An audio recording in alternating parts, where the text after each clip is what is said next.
Welcome back. Now that you have your unit economics, we're going to start thinking about your enterprise economics as part of your business model. So the goal of this section is to create a model for your enterprise economy and determine the break-even point for your enterprise. Now, the way to start is to start with fixed cost versus variable cost, where the fixed cost is the cost that you would have to pay regardless of the number of products or service that you deliver. So this is office rent and supplies, administration, some telephone, so on, utilities, etc. A variable cost is associated with the number of products or services that you're delivering. So this would be cost of goods sold, or your shipping costs, or other things. Raw materials, product installations, sales commissions, those kinds of things that are dependent upon the number of units that are sold. So again, fixed cost versus variable cost.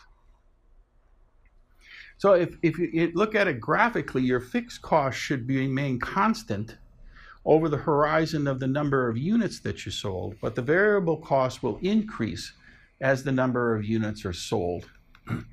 And while you can anticipate that your unit cost may come down because you're getting economies of scale, the real crucial calculation is at what point does your revenue cross over that combination of fixed and variable cost? That's what we refer to as the break-even point.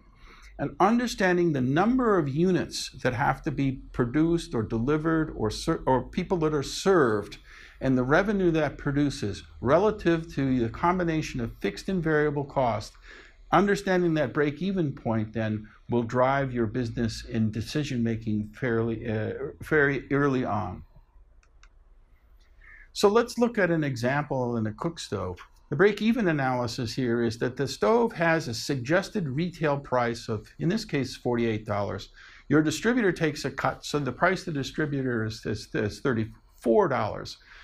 The cost to produce the stove, $18, and let's assume that the distributor can sell 300 of them per month.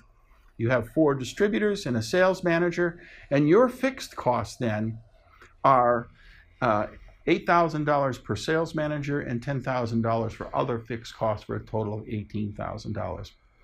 So how many distributors selling 300 units per month does it take for you to cover that $18,000? Well, I'll cheat and cut to the bottom line. It takes 4.